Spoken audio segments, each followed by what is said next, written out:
Victoria Torres, responsable de Producto y Análisis de Singular Bank. Victoria, muy buenos días. Hola, buenos días. Bueno, venimos en plena resaca. Parece que la resaca o el after hours en Asia se sigue viviendo con el mismo azote en los mercados. Caídas que no se veían las peores desde mayo en Wall Street. También media de unas caídas superiores al 2% y el peor comportamiento para el IBEX. En medio de este contexto donde sí que crece, ¿no?, el miedo a esa estanflación, crecimiento, subida de precios. No sé cómo ponernos en contexto. Cuéntanos cómo explicar lo que está pasando en el mercado ahora mismo.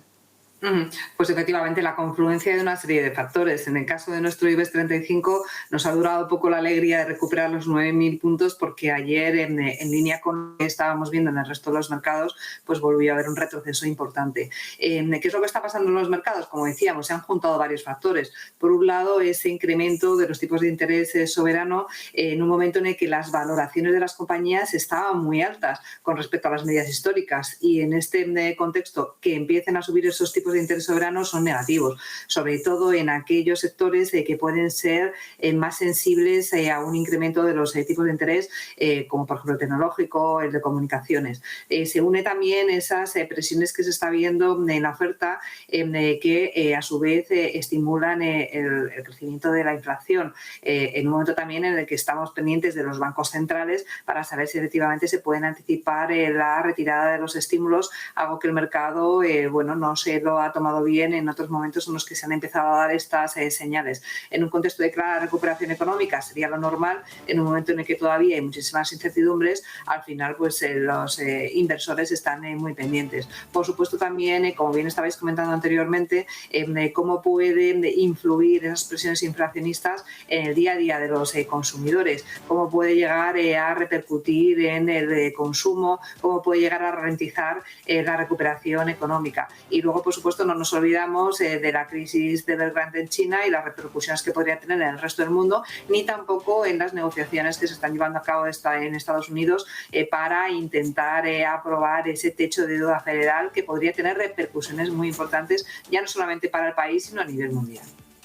Es que parece un cóctel explosivo, lo estabas aglutinando todo en uno.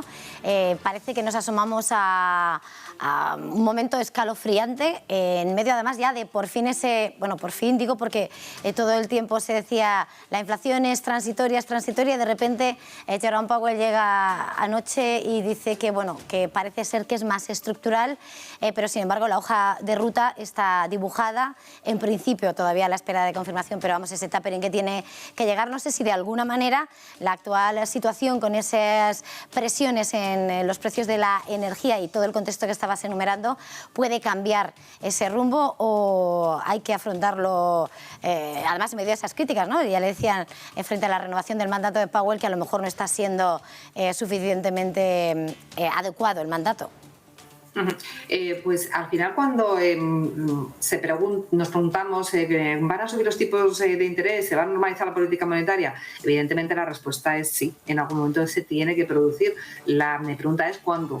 Y al final las repercusiones que puede tener esta normalización de la política monetaria son muy diferentes. No es lo mismo en una economía que está fluyendo que en una economía que todavía está afectada a distintas problemáticas. Entonces, ¿qué es lo que ocurre? Es verdad que durante las últimas semanas, meses se ha dicho que no preocupaba ese incremento de la inflación, que era algo absolutamente coyuntural por una serie de motivos, entre otros, pues, por ejemplo, en la comparativa con el año anterior había un efecto base, pero en la crisis energética que ha surgido, lo que está poniendo en duda es si esta inflación de verdad solamente va a ser coyuntural o si la vamos a ver cómo se mantiene durante un mayor periodo de tiempo. Y parece que las últimas declaraciones que se están haciendo apuntan a que efectivamente podría persistir un poco más. El escenario central sigue siendo que puede ser algo coyuntural del momento, pero vamos a ver si efectivamente es así. ¿Esto podría llegar a influir en los mensajes de los bancos centrales? Por supuesto que sí,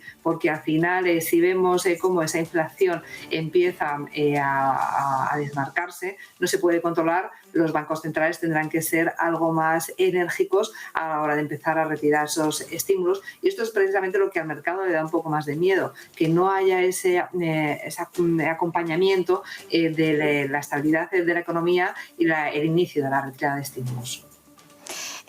Bueno, en este contexto, por cierto, hoy vamos a conocer el IPC adelantado en nuestro país, pero ya mirando a lo que ha sido el mercado por el otro lado, ¿no? Lo has mencionado en esa primera radiografía de lo que está sucediendo en el mercado, el comportamiento de cómo el rendimiento de los bonos afectaba a las compañías, ¿no?, con mayor exposición a ese mercado, movimiento cíclico. Veíamos en las tecnológicas el desplome también del Nasdaq ayer. No sé, precisamente en este contexto, ¿qué podemos esperar de este tipo de compañías?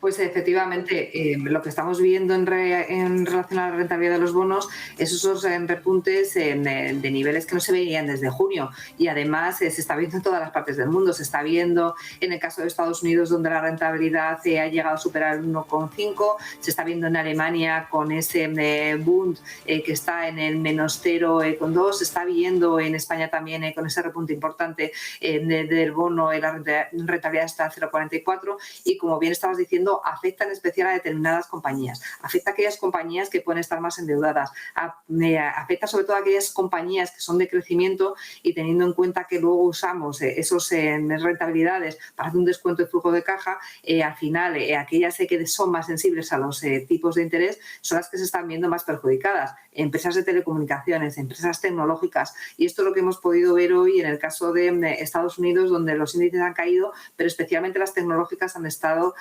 bastante afectadas. ¿Qué podemos esperar? Bueno, pues vamos a estar pendientes también de qué es lo que ocurre con estas rentabilidades de los bonos, porque podría ser uno de los aspectos a vigilar en cuanto a compañías, porque además, como decíamos al principio, estábamos hablando de un contexto en el que las valoraciones estaban siendo bastante exigentes, y en algunos casos pues podríamos ver recortes importantes en esas compañías, como decíamos, pues de crecimiento, que estén endeudadas, y que sobre todo pues les perjudica bastante ver cómo aumenta este rendimiento de los bonos. Victoria, antes de terminar, querría hablar de otras de las noticias que estábamos esperando. Este 1 de octubre ya se levantan las restricciones al dividendo. Santander, por fin, ayer comunicaba esa retribución, cómo va a ser, ese payout, un regreso al 40% en dividendo y recompra de acciones. ¿Qué te parece ese anuncio y cómo lo ves, trasladándolo a lo que es esa vuelta al dividendo y el sector? Recordemos que al final las limitaciones al dividendo han venido estrechamente ligadas con las restricciones que había impuesto el regulador en un contexto que era bastante complicado. Lo que les dijo a los bancos es: tienes que guardar este dinero para hacer frente a una situación que podría ser peor. Y al final las entidades bancarias se han visto restringidas a la hora de repartir dividendos a sus accionistas. Se estaba esperando que estas restricciones se levantaran. Inicialmente se hizo de forma parcial, y poco a poco se volverá a la normalidad, y hemos visto cómo para las entidades bancarias el apoyo al dividendo es importante para agradecer a sus accionistas la inversión en estas compañías. Ayer, efectivamente, el anuncio de Santander fue otro paso más en esta normalización. Posiblemente veamos otros pasos similares en otras entidades bancarias, y efectivamente, mientras que el escenario económico siga en unos niveles más normalizados, sería lógico que se volviera poco a poco a ese dividendo, siempre que se cumplan con los requisitos del regulador. Y al final, como decíamos, bueno, pues este dividendo es algo bastante importante para muchas compañías, no solamente las del sector bancario, pero en el caso del sector bancario siempre ha sido un sector tradicionalmente que ha repartido dividendos y que ha sido muy generoso con sus accionistas, y esto supone, como decíamos, un paso más de vuelta a la normalidad.